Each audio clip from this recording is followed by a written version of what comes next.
E aí, tudo bem? Hoje nós vamos conversar a respeito de algumas estratégias direcionadas para aprovação em concurso público. Na verdade, são dicas ali em relação à primeira preparação, o passo inicial para você se preparar para concurso público, o que eu entendo essencial, na verdade, seja para exame de vestibular, seja para concurso público ou para qualquer outro processo seletivo. Eu separei aqui, levando em conta uma coletânea de dúvidas que me foram apresentadas pelos alunos aí no transcorrer desses anos todos direcionados à preparação para concurso público, 3 pontos que eu entendo que são, na verdade, as fragilidades que eu encontrei na grande maioria dos alunos que vêm se preparar para concurso público. Primeiro, a falta de repertório em relação à língua portuguesa. Então, não são poucos os alunos que, quando irão ler um texto, uma questão, o comando da questão, não compreendem aquilo que está sendo perguntado, não conseguem extrair do texto exatamente aquilo que está sendo indagado. Por quê? Porque falta repertório, falta o hábito da leitura. Aquele que tem o hábito da leitura tem muito mais facilidade de extrair do texto aquilo que interessa. Então, o que eu devo ressaltar aqui? Primeiro, é necessário que você tenha repertório, é necessário que você conheça adjetivos, substantivos, onde é que um pronome deve ser colocado de maneira adequada, qual é o significado daquela expressão lançada no texto, naquele contexto que ali se encontra. E isso a gente só alcança com leitura e muita leitura. Então, se você pretende se preparar para vestibular, para concurso público, para o que for, é necessário que você tenha o hábito da leitura. Se não tem, inicia agora a leitura de textos relativamente simples e depois textos um pouco mais complicados.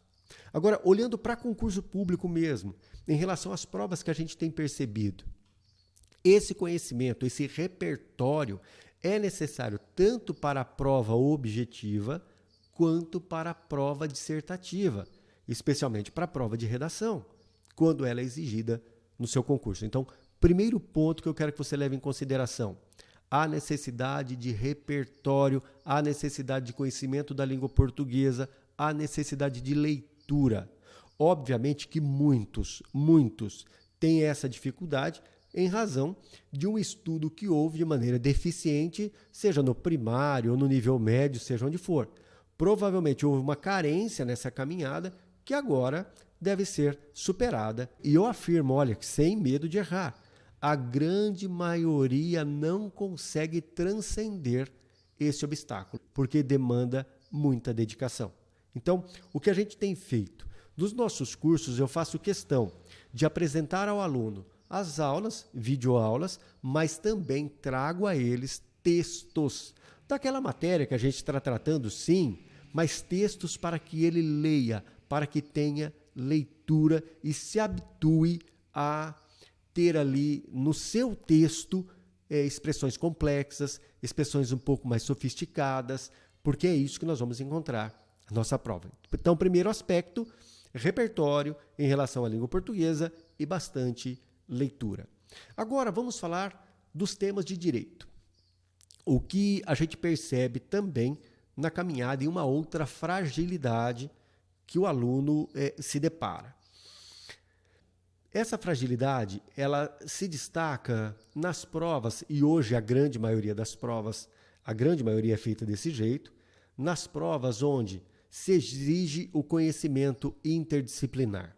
Por exemplo, quando se pega uma questão de direito administrativo, a gente encontra dentro daquele tema direito administrativo questões de direito constitucional. Muitas vezes, a gente encontra dentro dessa questão de administrativo temas que estão em outros ramos do direito. Então, para você resolver as questões de direito, é necessário que você tenha um conhecimento integral, um conhecimento dinâmico. Não é mais aquela coisa estática, onde tinha-se questões de direito administrativo, questões de processo penal, questões de direito constitucional, tudo separadinho. Não, não é assim mais. Hoje o que a gente percebe que nas questões de direito constitucional, por exemplo, eu tenho temas de direito penal, eu tenho temas de processo penal. Nas questões de processo penal e direito penal, eu tenho temas de direito constitucional, de direito administrativo. Então, o que a gente percebe? Um conhecimento interdisciplinar é absolutamente necessário. E perceber onde esses temas se amarram, onde há conexão entre eles.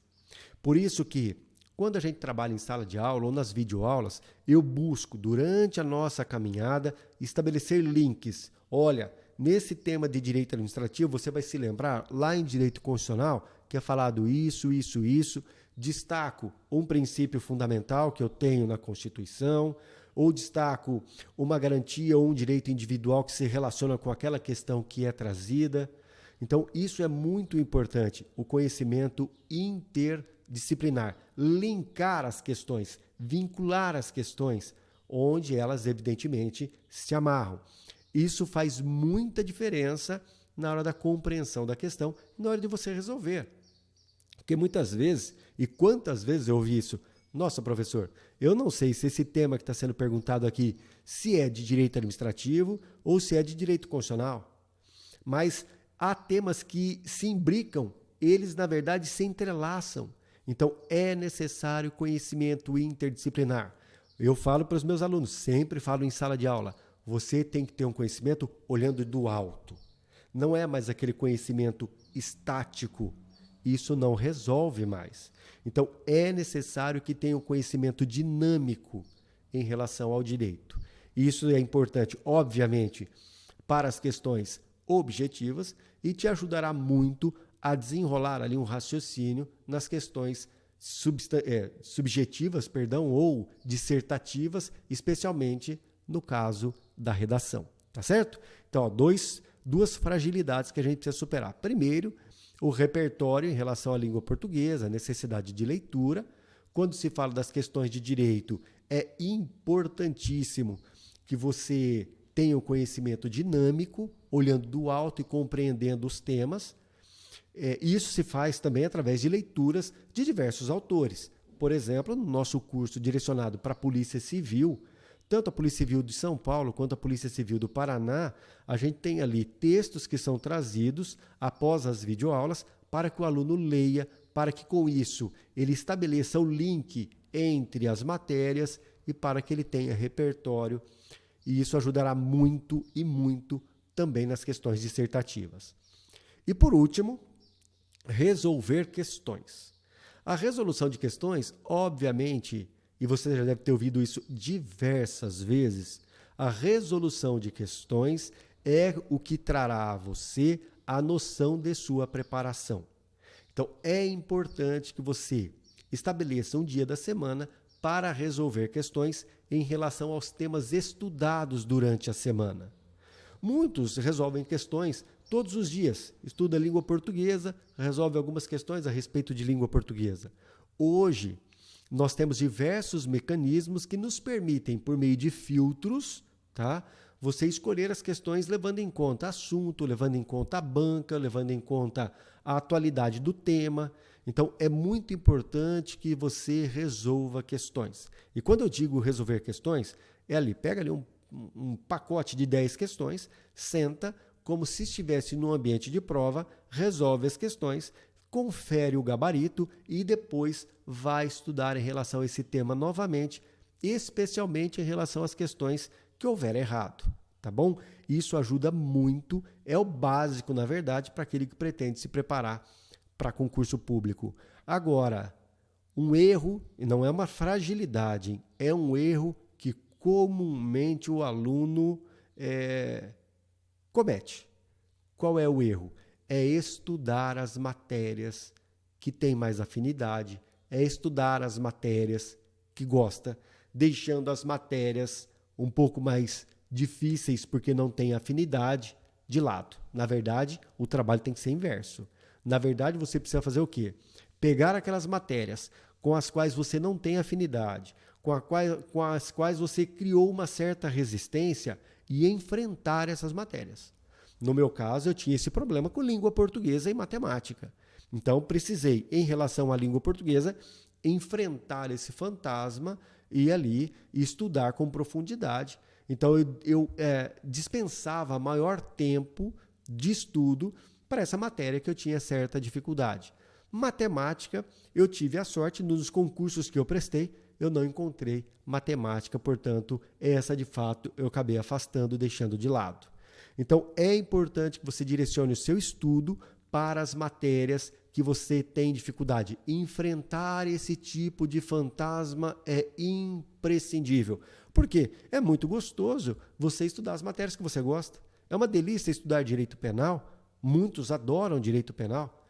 Adoram, mas não sabem a dificuldade que traz essa matéria. Nós estamos caminhando com o nosso curso de direito penal para as carreiras policiais e eu percebo hoje que muitos alunos que adoram direito penal têm dificuldade na matéria. Tem muita dificuldade. E o que eu faço? Eu trago, através das nossas videoaulas, temas com profundidade, linkando com decisões do Supremo, do STJ e trazendo textos para leitura. Isso é imprescindível. E aí o sujeito percebe, nossa, direito penal que eu gostava tanto, eu não encontrei esse direito penal dessa maneira no outro lugar. Eu já ouvi isso várias e várias vezes. Então, é dessa maneira que eu acredito que você tem que caminhar. Então, preste bastante atenção nas 3 pilastras aí. Então, vamos lá, olha. Repertório, leitura é importantíssimo. Quando for estudar direito, tem que ter um conhecimento dinâmico, não pode ter um conhecimento estático, portanto, observar os links que há entre as matérias e resolução de questões. Obviamente, partindo do pressuposto de que há sempre, olha o que eu vou dizer, há sempre planejamento, ousadia e perseverança. Planejamento, ousadia e perseverança. Essa é a chave, tá bom? Precisando de ajuda, me mande mensagem, tem o contato aqui que eu coloquei embaixo do vídeo, tá? Se você estiver assistindo esse vídeo no YouTube, por favor, se inscreva no canal, clique aí na sinetinha para receber as notificações e pode contar com a minha ajuda naquilo que for necessário. Valeu, grande abraço.